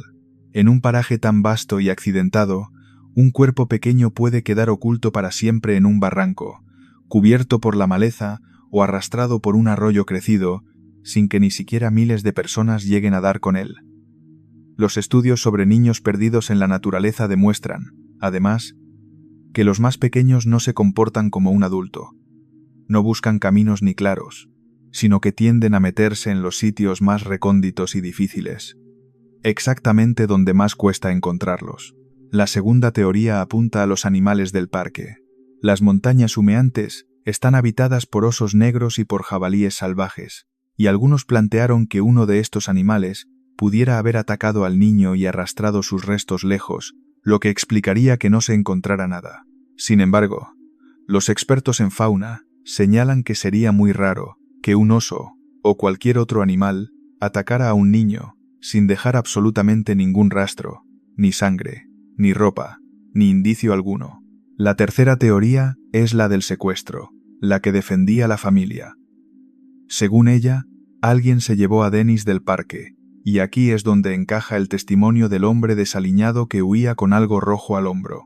El caso del secuestro se reforzó con los años gracias a algunas pistas que, sin embargo, nunca llevaron a ninguna parte. Años después, un preso afirmó que otro recluso le había confesado haber secuestrado y vendido a un niño llamado Dennis Martin. El FBI revisó aquella declaración, pero no encontró ningún detalle verificable que la respaldara y cerró la vía en pocos meses. Otro hombre, un buscador de una planta medicinal, aseguró haber encontrado los restos óseos de un niño pequeño en una zona apartada de las montañas. No lo contó hasta años más tarde, por miedo a que lo procesaran por recolectar aquella planta de forma ilegal, y cuando por fin guió a las autoridades hasta el lugar, allí ya no había nada. Curiosamente, aquel punto no quedaba lejos de unas huellas que en su día se atribuyeron a Dennis. Y aquí llega la cuarta explicación, la que ya no pertenece a la investigación seria, sino al folclore oscuro que ha rodeado el caso durante décadas. Con los años, la desaparición de Dennis Martin quedó ligada a toda clase de leyendas que conviene tratar con muchísima cautela, porque no tienen ningún fundamento. La más extendida y perturbadora habla de la existencia de supuestos humanos salvajes, una especie de colonia de gente que viviría oculta y sin ser detectada en lo más profundo del parque, y que se habría llevado al niño. Otras versiones, todavía más fantasiosas, mezclan el caso con avistamientos de criaturas legendarias de los bosques norteamericanos. Ninguna de estas ideas tiene el menor respaldo real, y los investigadores serios las descartan por completo. Forman parte del imaginario que siempre florece alrededor de una desaparición inexplicable, más que de los hechos. Lo único cierto, cuando se apartan las leyendas, es lo más doloroso de todo. En 2022, tras años de peticiones insistentes, el FBI hizo público por fin su expediente sobre el caso. Más de 100 páginas que aportaron nuevos detalles, pero ninguna respuesta definitiva. La investigación oficial nunca halló pruebas que sostuvieran la teoría del secuestro, y los responsables del parque siempre creyeron que, de aparecer algún día, Dennis se encontraría a pocos kilómetros del refugio donde fue visto por última vez. Han pasado más de 50 años. Aquel niño de 6 años que se escondió entre los árboles para gastar una broma inocente nunca volvió con su familia. Y las grandes montañas humeantes guardan todavía, en algún lugar de su inmensidad, el secreto de lo que le ocurrió aquella tarde de junio. Charlie Ross, el secuestro que conmocionó a todo un país en 1874. 2 hombres atrajeron a un niño de 4 años a su carruaje con la promesa de caramelos y petardos, y aquel pequeño se convirtió en el protagonista del primer secuestro con petición de rescate de la historia de Estados Unidos. Ocurrió el 1 de julio de 1874, en un acomodado barrio de Filadelfia, y el caso conmocionó de tal forma al país que dio origen a una de las advertencias más repetidas por padres de todo el mundo: nunca aceptes dulces de un desconocido. El niño se llamaba Charlie Ross, y su rastro se perdió aquel día para siempre. Nunca jamás se le volvió a ver. La familia Ross vivía en Germantown, una zona próspera de Filadelfia, en una gran mansión de piedra. El padre, Christian Ross, era comerciante y gozaba de buena reputación. Y tenía 7 hijos. El pequeño Charlie, de 4 años, era un crío regordete de largos rizos rubios, encantador y despierto, que caía bien a todo el que lo conocía. Su inseparable compañero de juegos era su hermano Walter, de 6 años. Los 2 niños pasaban las tardes jugando delante de la casa, en la acera, sin que nadie imaginara que se habían convertido en el objetivo de 2 desconocidos. Todo se había ido preparando con paciencia durante días. A finales de junio, 2 hombres empezaron a pasar en un carruaje por delante de la mansión de los Ross. Al ver a los niños jugando, se detenían, les daban caramelos y charlaban con ellos. Repitieron la escena varios días seguidos, ganándose poco a poco la confianza de los pequeños, hasta que Charlie y Walter los veían ya como conocidos, casi como amigos. Era una estrategia calculada y fría, convertir a 2 desconocidos en caras familiares para que, llegado el momento, los niños subieran al carruaje sin miedo ni sospecha alguna. El 1 de julio, aquellos hombres volvieron a aparecer, pero esta vez con una propuesta irresistible. Como se acercaba la gran fiesta nacional del 4 de julio, ofrecieron a los niños llevarlos a comprar caramelos y petardos para celebrarla. Los pequeños, confiados, Aceptaron encantados y subieron al carruaje. El vehículo se puso en marcha y se adentró en la ciudad. En un momento dado, el carruaje se detuvo frente a una tienda. Los hombres le dieron a Walter, el hermano mayor, 25 centavos y lo mandaron a comprar los petardos él solo dentro del establecimiento. Walter obedeció y entró en la tienda, feliz con su encargo. Cuando el niño salió, pocos minutos después, el carruaje había desaparecido. Y con él, su hermano pequeño Charlie. Walter se quedó solo en plena calle, en un barrio desconocido, y rompió a llorar desconsolado al comprender que lo habían dejado atrás. Un transeúnte se apiadó del niño perdido y lo ayudó a volver a casa. Cuando Walter contó lo sucedido, describió a la perfección a los dos hombres, e incluso recordó un detalle inquietante del mayor de ellos. Tenía una nariz de forma muy extraña y deformada, que le daba un aspecto inconfundible. Aquel relato de un niño de 6 años sería, durante mucho tiempo, la única pista sólida de un crimen que no tenía precedentes en el país, y que estaba a punto de mantener en vilo a toda una nación. Lo más desconcertante para las autoridades es que no sabían ni siquiera cómo llamar a lo que había pasado. En aquella época, secuestrar a un niño para pedir dinero a cambio de su vida era algo prácticamente inaudito en Estados Unidos. De hecho, cuando Christian Ross acudió angustiado a la policía, los agentes intentaron tranquilizarlo, asegurándole que su hijo seguramente había sido llevado de paseo por un par de borrachos que lo devolverían en cuanto se les pasara la borrachera. Nadie concebía que alguien pudiera robar a un niño de una familia respetable para exigir un rescate. Era un crimen sin nombre y sin manual. Y las fuerzas del orden estaban completamente perdidas. La terrible verdad se hizo evidente pocos días después, cuando llegó a la casa la primera de una larga serie de cartas. Estaban escritas con una letra tosca y llenas de faltas de ortografía, con las palabras más simples mal escritas, y su contenido era escalofriante. Los secuestradores confirmaban que tenían al niño y advertían de que ninguna fuerza en la tierra podría arrebatárselo. Exigían dinero a cambio de devolverlo, y amenazaban con acabar con la vida de Charlie si la familia acudía a la policía o intentaba localizarlos. Aquellas cartas convirtieron una desaparición confusa en algo mucho peor. Un chantaje frío y despiadado que ponía precio a la vida de un niño de 4 años. Los secuestradores exigían $20,000, una fortuna enorme para la época, sin saber que la familia a la que chantajeaban estaba en realidad arruinada. Aunque los Ross vivían en una gran mansión y aparentaban riqueza, la verdad es que el padre estaba cargado de deudas tras la gran crisis bursátil de 1873. Christian Ross, sencillamente, no tenía ese dinero. Se enfrentaba a una encrucijada imposible.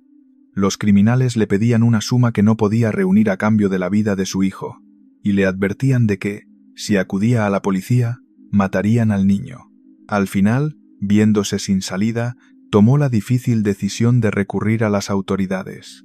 Existe además un debate sobre lo que ocurrió con el dinero. Algunas versiones dicen que se llegó a reunir la suma y a intentar entregarla, y otras aseguran que Christian Ross se negó en redondo a pagar, convencido de que ceder solo animaría a otros criminales a robar niños para pedir rescate. Fuera como fuese, aquella decisión lo marcaría para siempre, porque de ella dependía la vida de su hijo. Lo que siguió fue una de las mayores movilizaciones de la historia del país por un caso así. La familia recibió en total 23 cartas de los secuestradores, todas con el mismo estilo tosco y amenazante. Se intentó en varias ocasiones entregar el dinero del rescate siguiendo sus instrucciones, pero en cada cita los criminales no aparecían, como si algo los espantara una y otra vez. Mientras tanto, el caso se convirtió en una sensación nacional. Se contrató a la famosa agencia de detectives Pinkerton, y se imprimieron y repartieron por todo el país más de 500,000 de carteles con el retrato del pequeño Charlie, con sus rizos rubios. La conmoción fue tal que el caso se coló en la cultura popular de la época. Se compusieron canciones dedicadas al niño desaparecido, con títulos lacrimógenos como «Traednos de vuelta a nuestro tesoro», cuyas partituras, adornadas con la cara de Charlie, vendieron miles de copias. Hasta el famoso empresario del espectáculo P. T. Barnum, el rey de los circos, quiso aprovechar el tirón y llegó a ofrecer una jugosa recompensa por el niño. con la idea nada disimulada de exhibirlo después en su espectáculo ambulante.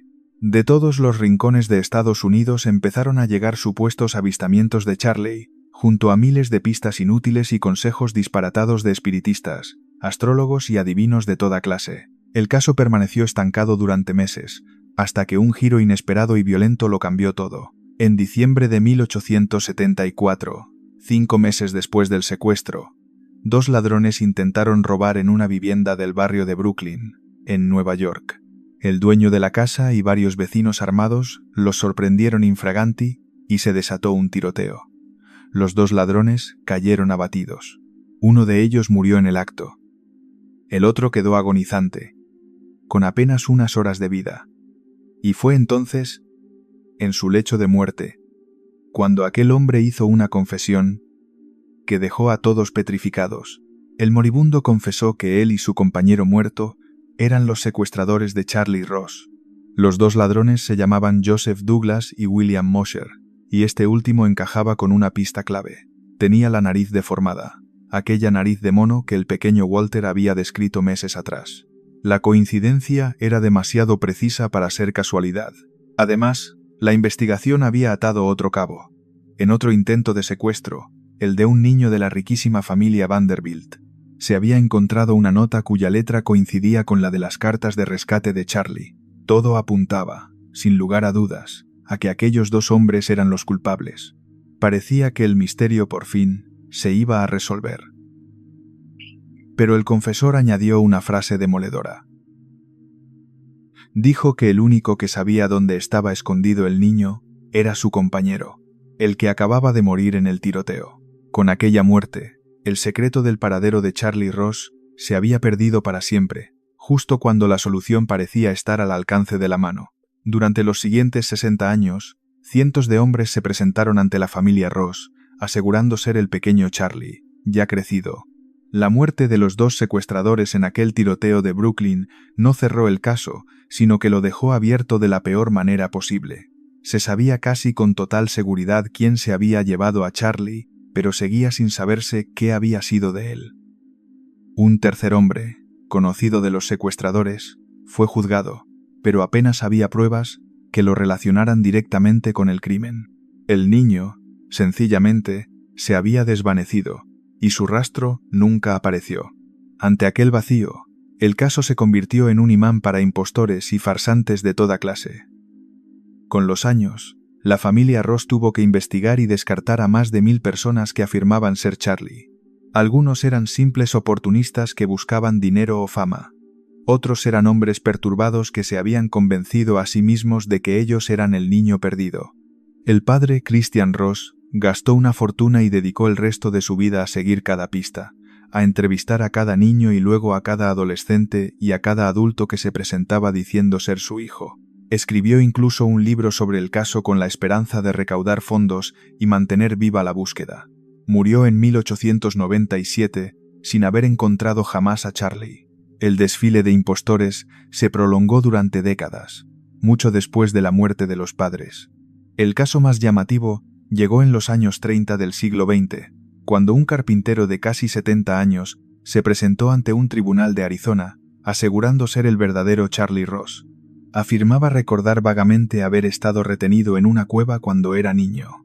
Increíblemente, el jurado se dejó convencer por su testimonio y llegó a reconocerlo legalmente como Charlie Ross.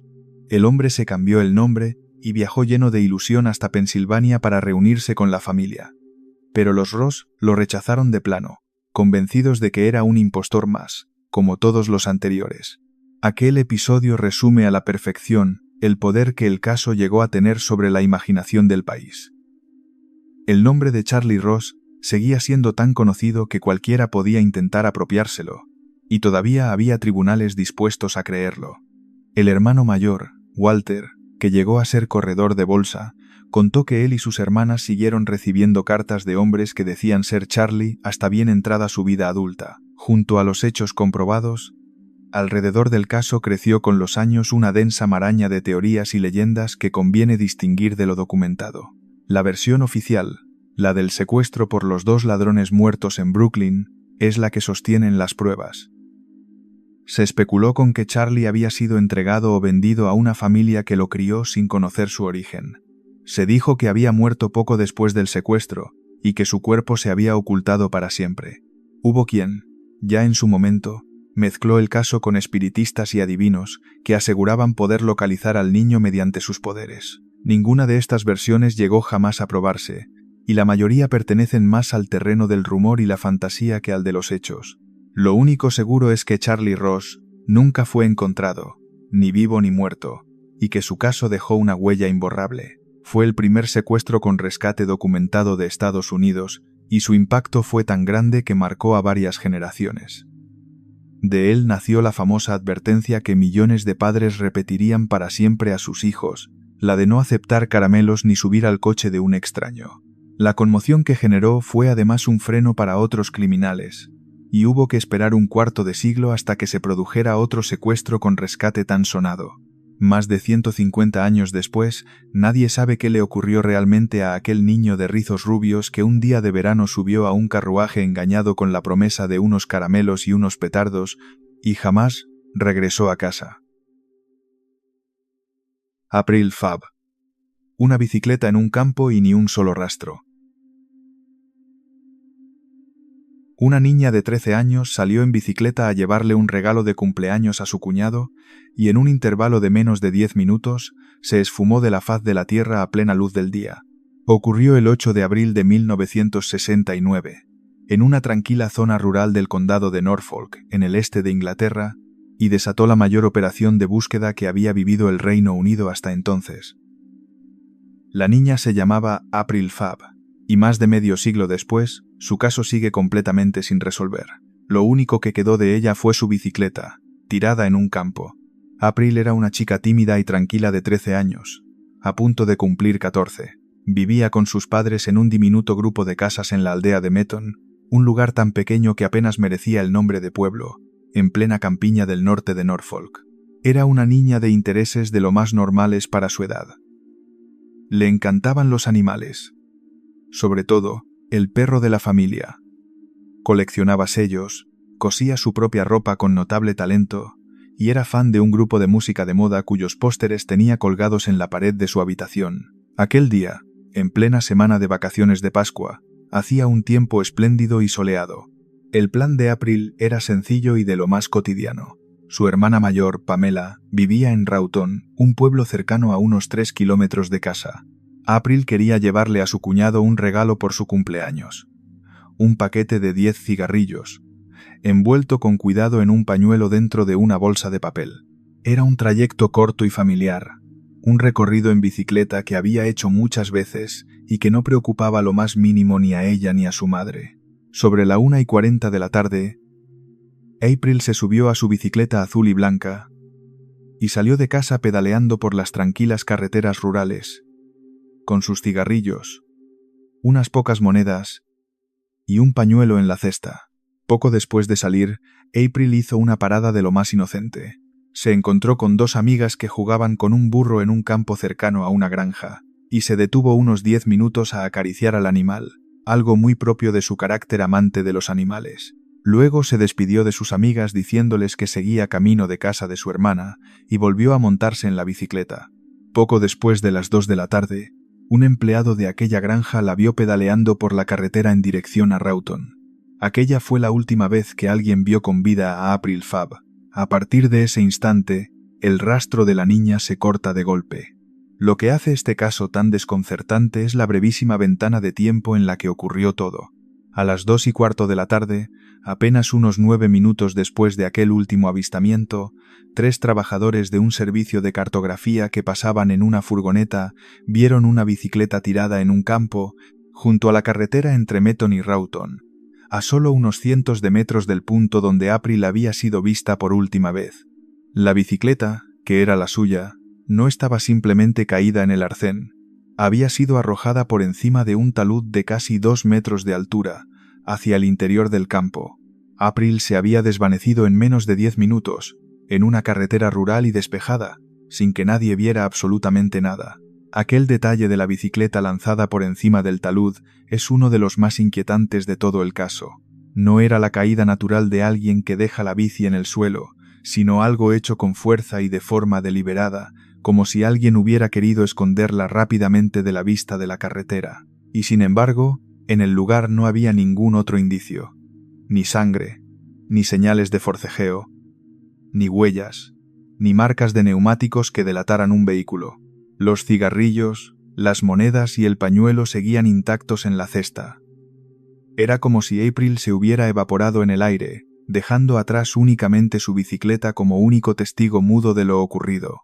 Aquella misma tarde, sobre las 3, un vecino que llevaba a su madre en coche vio también la bicicleta en el campo. Se detuvo, la recogió y la llevó a la casa del policía del pueblo. Pero lo cierto es que la alarma tardó horas en saltar de verdad. Como April había ido a casa de su hermana, en un primer momento nadie se preocupó por no verla. Fue al caer la noche, cuando la niña no regresó a casa, cuando sus padres empezaron a inquietarse. Al descubrir que no la habían visto en todo el día, llamaron por fin a la policía sobre las 10 de la noche. Para entonces, habían pasado casi 8 horas desde la desaparición. Un tiempo precioso perdido que jugaría en contra de la investigación. La desaparición de April Fabb desencadenó la mayor operación de búsqueda que había visto el Reino Unido hasta ese momento. Cuando quedó claro que la niña no aparecía y que las circunstancias eran de lo más sospechosas, la policía de Norfolk se volcó por completo. Uno de los detectives más importantes de la época fue llamado para dirigir el caso y llegó pronto a una conclusión clara. April había sido secuestrada. A partir de ahí, se puso en marcha un dispositivo colosal para la Inglaterra rural de finales de los años 60.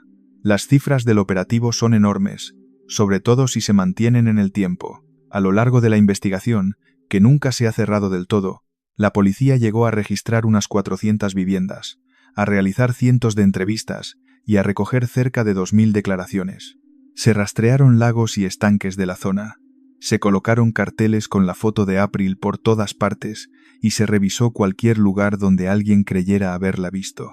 Uno de los grandes problemas a los que se enfrentaron los investigadores fue, paradójicamente, lo tranquilo y despoblado de aquel entorno rural. Había tan poco tráfico y tan pocos peatones por aquellas carreteras que apenas existían testigos que pudieran haber visto algo en el momento clave. Los vecinos, conmocionados, se sumaron a las batidas, ansiosos por encontrar a la niña. Aquella comunidad rural, donde todo el mundo se sentía seguro y nunca pasaba nada, se vio de pronto sacudida por lo impensable. Durante los primeros días surgieron algunas pistas que parecían prometedoras, aunque ninguna llevó a April.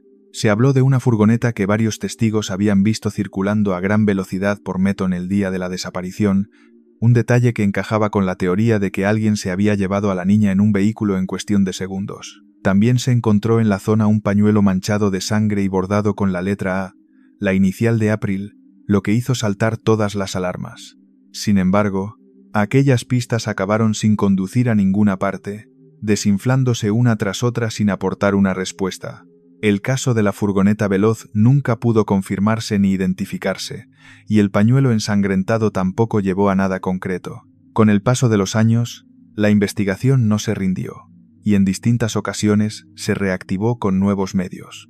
En 1997, casi 30 años después, la policía empleó cámaras de imagen térmica para rastrear zonas concretas en busca de los restos de la niña. En 2010, los agentes excavaron un pozo cercano al pueblo, después de enterarse de que el dueño del terreno había visto en el fondo un plástico negro justo por las fechas de la desaparición. Y al año siguiente, surgieron informaciones sobre un hombre al que supuestamente se había visto cavando lo que parecía una tumba en la zona, precisamente aquel fin de semana de Pascua de 1969. Ninguna de estas líneas de investigación aportó pruebas concluyentes. Uno de los aspectos que más ha marcado el caso a lo largo de las décadas es el paralelismo con otra desaparición muy parecida ocurrida años después. En agosto de 1978, otra niña británica de 13 años, Janet Tate, se esfumó mientras repartía periódicos en el condado de Devon, dejando también su bicicleta tirada en el camino con los periódicos esparcidos. Las similitudes entre ambos casos eran tan llamativas que la propia policía de Norfolk se puso en contacto con la de Devon para señalarlas. 2 niñas de la misma edad, 2 bicicletas abandonadas, 2 desapariciones relámpago en plena carretera rural. Sin embargo, pese a lo evidente del parecido, Nunca se ha podido demostrar ninguna conexión real entre los dos casos, y ambos siguen sin resolverse a día de hoy. Ese paralelismo, en lugar de aclarar las cosas, añadió una capa más de inquietud. La sensación de que en aquellas carreteras rurales, aparentemente de lo más seguras, alguien podía arrebatar a una niña en cuestión de segundos y desvanecerse sin dejar rastro, no una vez, sino dos. Con el paso de los años, el nombre de April Fabb quedó ligado al de dos de los asesinos en serie más temibles de la historia británica, aunque nunca se pudo probar nada. La teoría más extendida entre los investigadores siempre fue la del secuestro seguido de asesinato por parte de un depredador que actuaba por la zona. Y cuando, décadas después, se destaparon los crímenes de varios asesinos en serie británicos, los nombres de April y de otras niñas desaparecidas volvieron a salir a la luz para intentar encajar las piezas. El primer sospechoso al que se apuntó fue un hombre condenado años más tarde por el asesinato de varias niñas cometidos en los años 80. Su forma de actuar, arrebatar a sus víctimas de la carretera en cuestión de segundos, encajaba inquietantemente con lo que le había ocurrido a April. Sin embargo, la policía nunca logró situarlo en Norfolk en 1969, y no pudo relacionarlo con el caso. El segundo nombre que se barajó fue el de otro célebre asesino en serie, del que se sospechó que había estado implicado en un gran número de crímenes. Se sabía que solía pasar los fines de semana largos festivos en la zona de Norfolk, y April había desaparecido precisamente en un puente de Pascua, un detalle que a los investigadores les pareció significativo. Pero, una vez más, no hubo pruebas. Junto a estas hipótesis basadas en sospechosos reales, alrededor del caso creció con los años una densa capa de teorías y leyendas locales, que conviene distinguir con claridad de los hechos probados. En la comarca, muchos vecinos sostienen todavía hoy la creencia de que el cuerpo de April fue enterrado u ocultado en las obras de una gran terminal de gas que se estaba construyendo en la costa cercana por aquellas fechas, lo que explicaría que nunca se encontrara. Es una teoría muy repetida en la zona, aunque jamás se ha confirmado. Otras versiones apuntaban a tumbas cavadas apresuradamente en los alrededores o a escondrijos en pozos y edificios abandonados. Con los años, y como suele ocurrir con las grandes desapariciones sin resolver, el caso se fue rodeando de rumores de todo tipo que corrían de boca en boca por los pueblos de la comarca, cada uno con su propia versión de dónde podría estar April. Ninguna de estas ideas ha podido demostrarse, y forman parte del folclore inquietante que rodea el caso más que de la investigación oficial. Lo verdaderamente perturbador de la desaparición de April Fabb es lo que representó para la comunidad. En la mente de mucha gente, aquel caso marcó el final de una época de inocencia. La imagen de una Inglaterra rural apacible y segura, donde una niña podía recorrer sola en bicicleta las carreteras del campo sin el menor peligro, se hizo añicos en apenas 10 minutos de una tarde soleada de primavera. Desde entonces, el caso se cita a menudo como un recordatorio escalofriante de que ni siquiera los lugares más tranquilos están completamente a salvo. En la iglesia del pueblo donde April acudía existe hoy una placa en su memoria, un lugar discreto de recuerdo para la niña que nunca volvió a casa. Han pasado más de 55 años, y el caso de April Fabb sigue oficialmente abierto, uno de los grandes misterios sin resolver de la historia criminal británica. La policía ha lanzado nuevos llamamientos de forma periódica, con la esperanza de que alguien que sepa algo se decida por fin a hablar antes de que sea demasiado tarde. En el 50 aniversario de la desaparición, los medios británicos volvieron a recuperar la historia, prueba de que, medio siglo después, el caso sigue resonando y removiendo conciencias. Sus padres murieron sin llegar a saber jamás qué le había ocurrido a su hija, manteniendo durante años los pósteres de su grupo favorito en la pared de su habitación. Por si algún día regresaba, April tendría hoy más de 70 años. Pero para siempre quedará congelada como aquella niña tímida de 13 años, que una tarde de primavera salió en bicicleta a llevar un regalo de cumpleaños y se desvaneció en el aire, dejando tras de sí únicamente una bicicleta en un campo y un misterio que quizá nunca se resuelva.